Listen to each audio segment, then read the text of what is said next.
Hi, welcome to Beyond Politics. I'm Catherine Clark. Quebec MP Françoise Boivin knew from an early age that politics was for her, but she enjoyed a successful career in law and the media before taking the political plunge.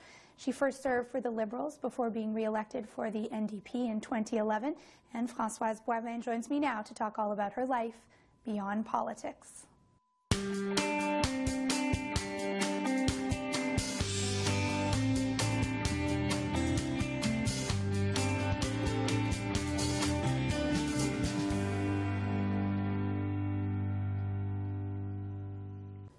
Françoise Boivin, welcome to Beyond Politics. It's wonderful to have you here. It's wonderful to be here. You know, I have to say, one of the first when I first started working with CPAC, I was doing a call-in show, and then another election came around, and I had to go out and do some little shows in the field, so to speak. And we went to an all-candidates meeting in your riding, okay. And you were you'll never remember this, but I was always and have always been very impressed by you, so I'm glad to have you on the show. Oh, thank you. That starts well.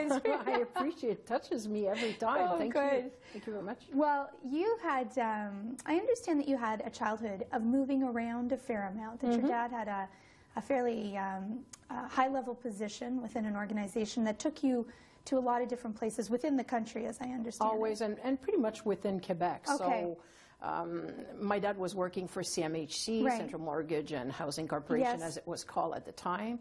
And like we always recall in the family, he would come one night at the dinner table and say, well, I've got good news and I have bad news. And when he started his phrases with that, we were all like holding our breath and going, oh, good God, here we go, we're moving again. Because he actually started, my dad never went to, he did maybe 1 year of university, but he really started at the bottom of CMHC level, like a clerk. Yeah. But he was career driven, and he wanted to. He just worked his way up. He worked his way up. Sure. He took every little courses he could to every professional development, and every time we moved, it was a promotion for him. So it was hard not to be happy for him. Right. And he had a great wife, because my mom was totally supportive, and even though she hated it, because she was the one left to find the new schools for the kids, the new doctors, dentists, and whatever. Find out where the grocery store was, make new friends, deal with upset kids. That was that was the worst. Probably was changing schools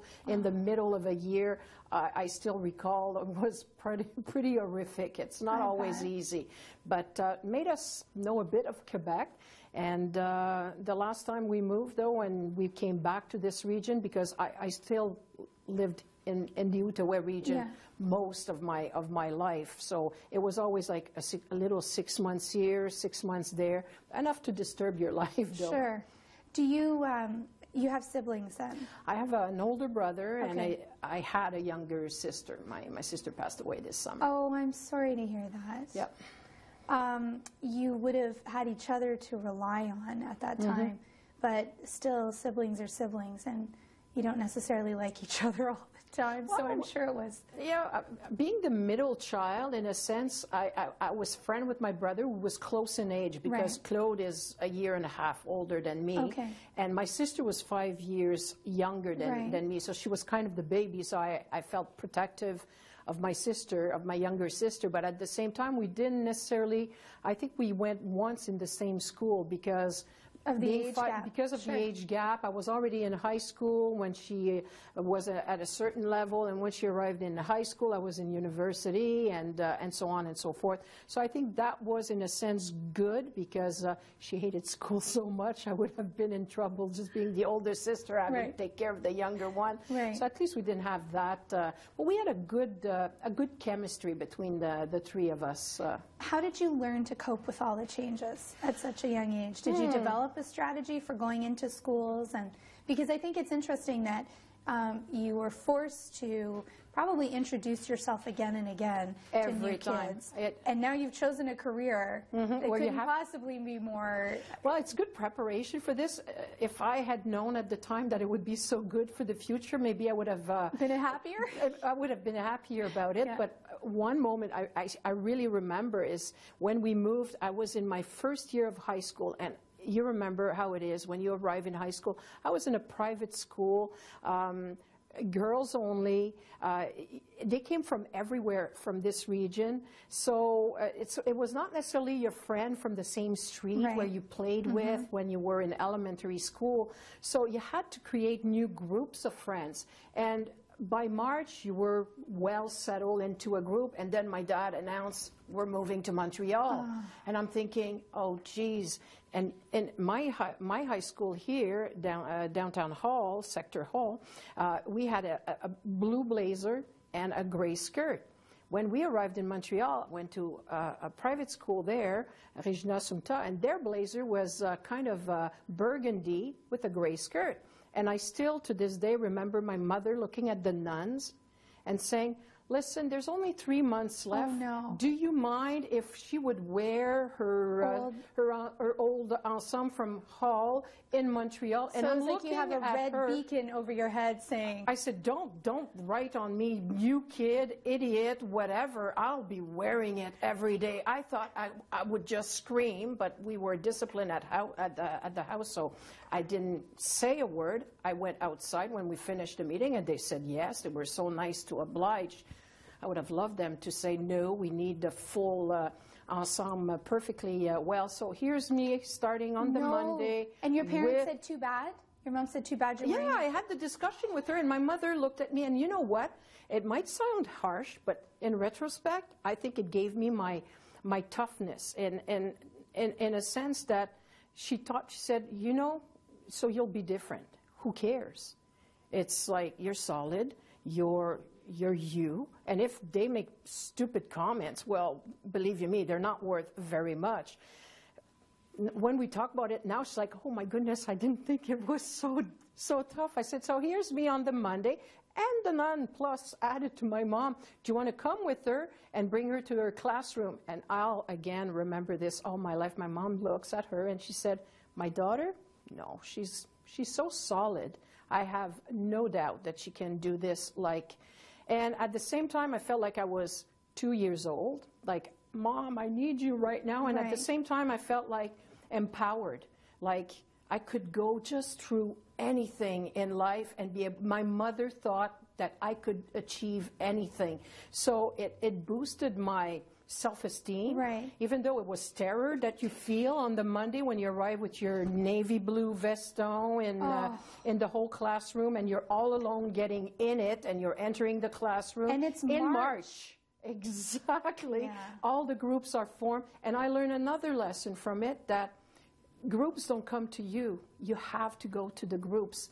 But that can be terrifying too, because they can reject you. Oh, definitely. And it's not because their groups were all formed. It was not necessarily easy. So it forced me to find ways to observe and see which group I wanted to fit in and so on. But it also gave me my side for later on in life when I became a labor lawyer, very into labor relations.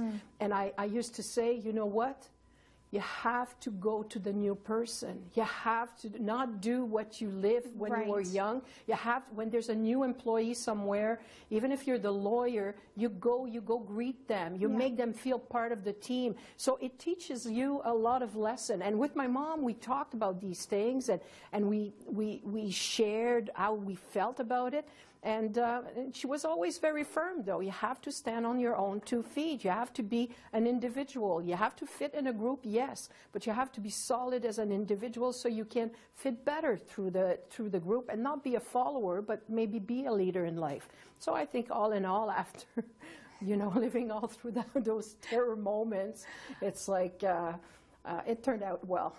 Do you feel, though, that I mean, you obviously have a positive view of how it shaped you as a person. But for a lot of people, that could have just been like the end for them. Exactly. The absolute end. So was it a pressure that your mom put on you, though, to stand on your own 2 feet?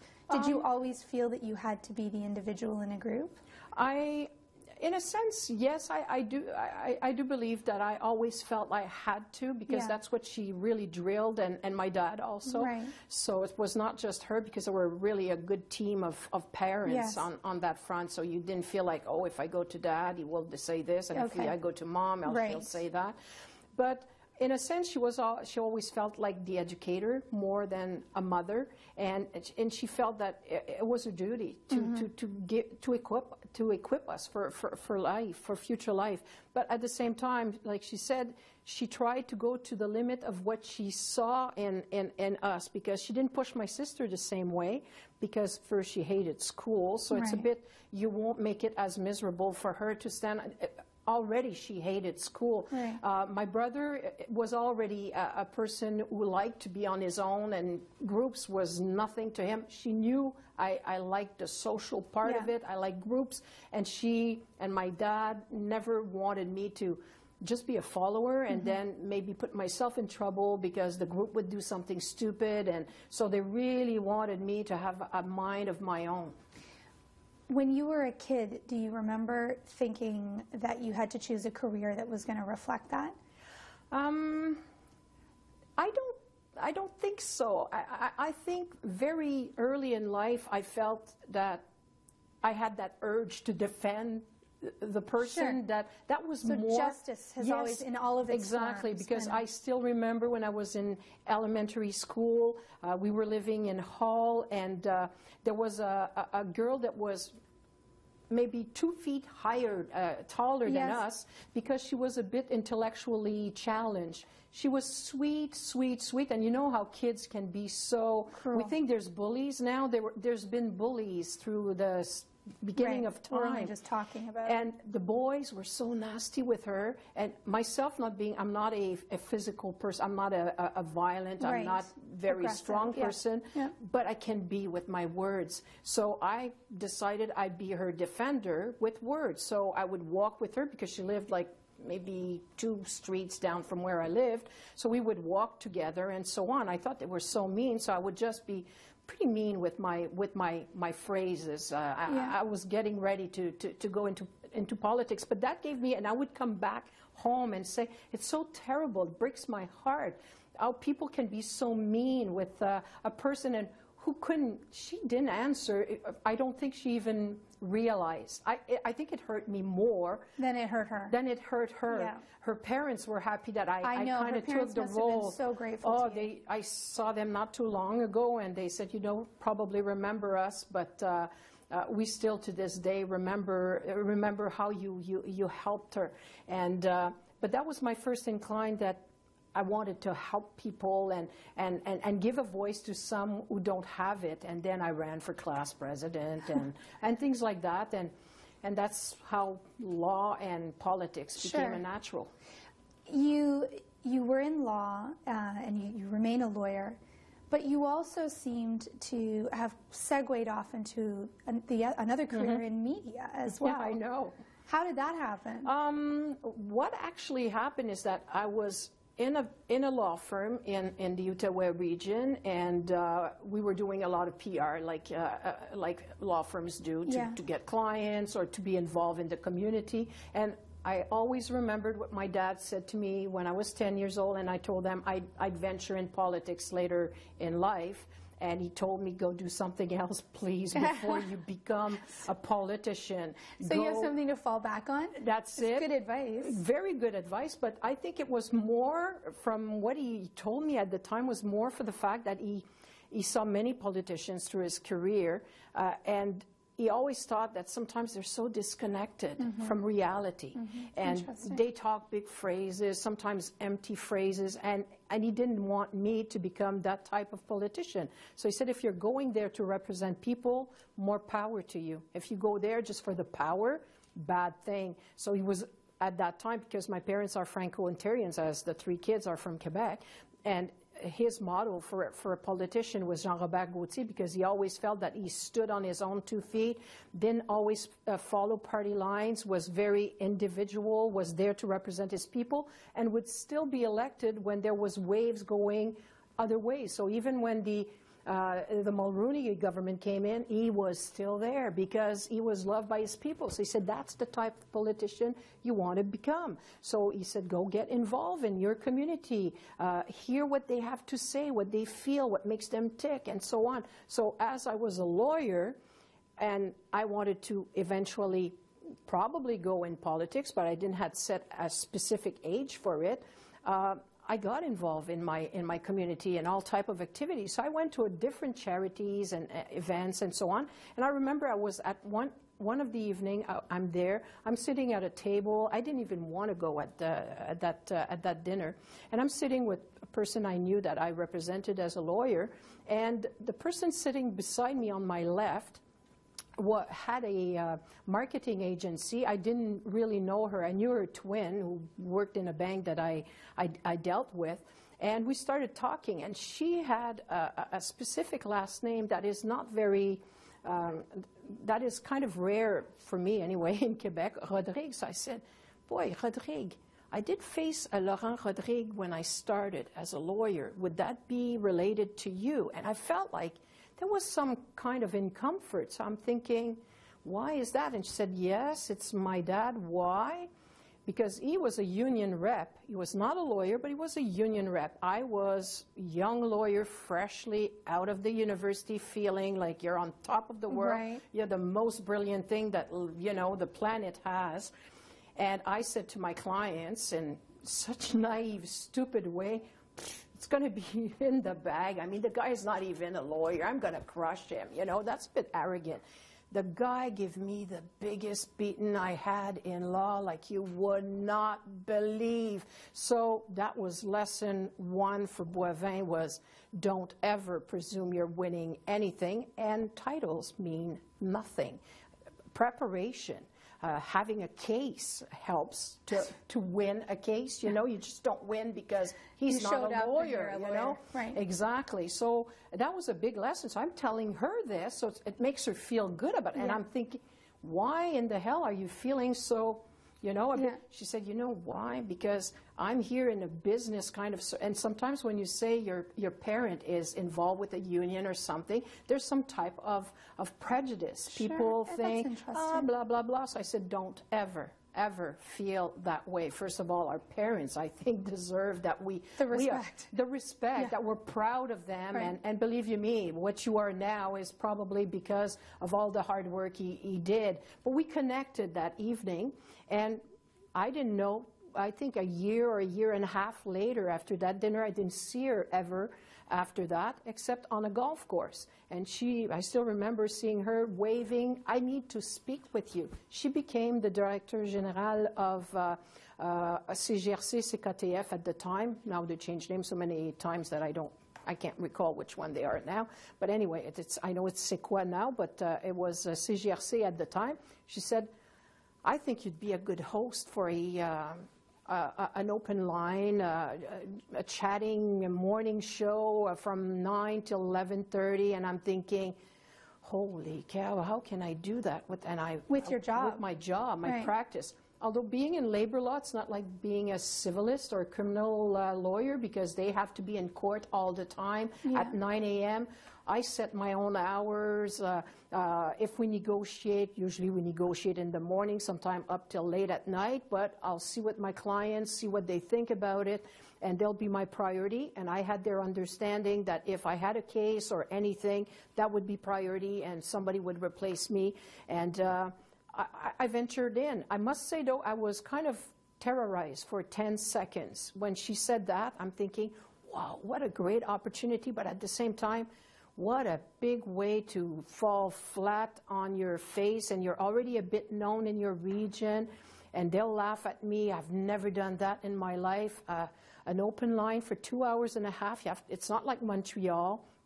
or Toronto, you don't have researchers who find you a topic. So you had to do everything yourself? Everything. Really? You should have seen my schedule from I think I did that from 99 or 98. I can't imagine. Till 2003. It was nuts. I can't nuts imagine. Because full-time lawyer, labor lawyer, but I had great clients. Actually, the unions were nice with me because they loved the union's employees were listening to my show. So they actually, it changed their image they had of me being the labor lawyer representing often the Université du Québec or the city of Gatineau, right. or organizations like that. So you always look like, oh, you're the corporate lawyer. Right, you're not one of them. Exactly. But as soon as I started the radio show, sometimes it was more my clients like, okay, but they didn't dare say no since the union were happy, and it made everybody at the table really in a nice mood when we negotiated. But it was nuts because I would wake up around 5:30, jump on the bicycle to keep awake and give myself a dose of adrenaline, listen to the news and try, and it becomes so completely focused on current event, because you're not watching TV the same way, you're not watching the same programs, you're not watching good relaxing comedy.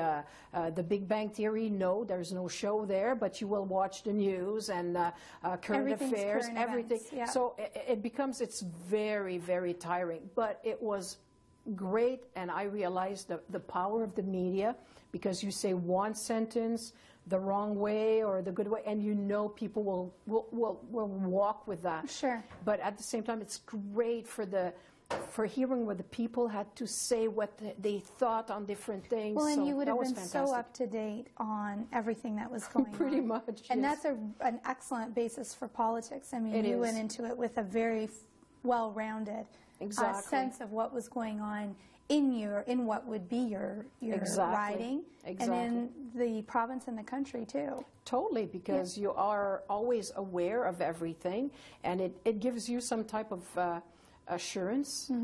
So even when you do scrums, I'm one of the rare birds in politics who love scrum. I really do. And there's people that it's like terror. Terrifying. Because yeah, sure. what is going to come, what type of questions.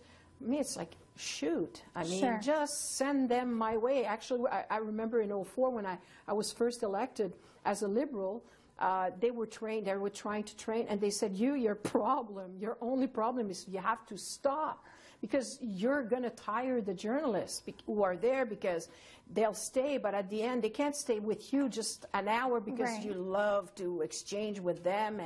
And so that's something I have to discipline myself, because I could go on forever. What I also found interesting, and maybe it speaks to your tenacity, but you served and then you were defeated, and then you had to run again a couple times until you won in this past election. Yep. Why did you keep trying it? Because you had so many other options. You could have continued in the media. You could have gone back to your career in law, or you could have done both, as you effectively did while running yourself into the ground. But why back into politics, and why the continued interest in it? I think because it never changed since I was 10 years old. It still was, law was part of the part of being a politician, of representing and debating, and the law. But representing people somewhere and trying to shape the way the country goes, and try to convince people who are not necessarily of your opinion, or really, when you have the capacity to express yourself and be convincing, and you think that maybe you can have an influence on what's happening for the better lives of the people that you represent.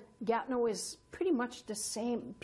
That's what I notice in this country. People are the same everywhere. They might live under different conditions, but people want to be happy. Speak a different language. Exactly, but they want to be happy. They want to be healthy. So we all have a common ground. So for me, it's not through law you can achieve those. That's one part, which is a great part. I mean, I've been a labor lawyer for over 25 years, so I feel I've done a bit le tour du jardin, that we would say, the tour of the garden. Sure. I don't know if you say that in English. Yeah.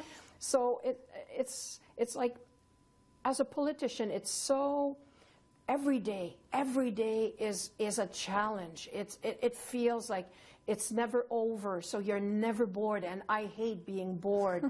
I can tell. Exactly. So this keeps me on my toe all the time. So I loved it. So in 2004, it was probably one of the happiest moments of my life, even though it was a short victory. It was so slim because I didn't realize that something was happening to my party at the time. Yeah. And I figured very naively I think I was as naive in 2004 as a politician as I was as a lawyer when I started. But boy, I learned fast that it has sometimes nothing to do with you. It has everything to do with a group and what is the political temperature at a specific time called the election. So in 2006, when I lost, I was devastated for the sole reason that from 2005 till 2006, I felt I gave everything and more.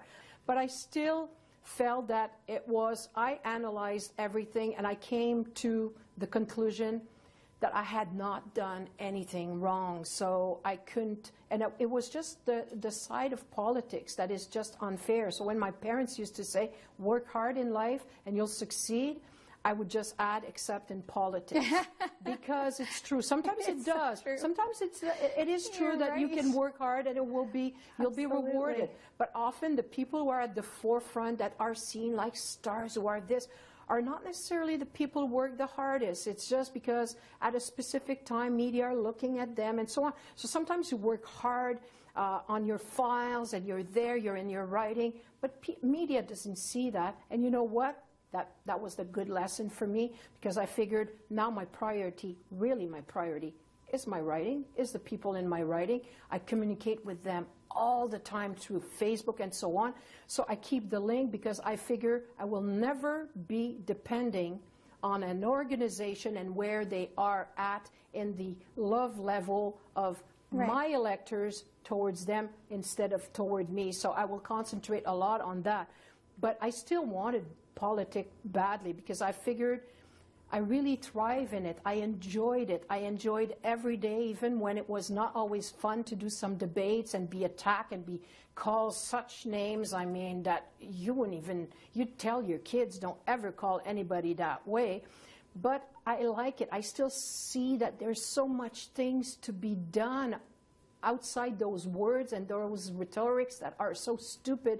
I think people deserve better than that. And until I feel that I still can do something, I will continue. Although around 2007, I thought my career was over because my party was kind of looking for somebody else to fill in the writing. But when Jack Layton approached me through Tom Mulcair, that first of all gave me a boost personally, morally, because when you feel I've given all my blood and sweat to a party and they're looking for a star candidate in my writing, how rude.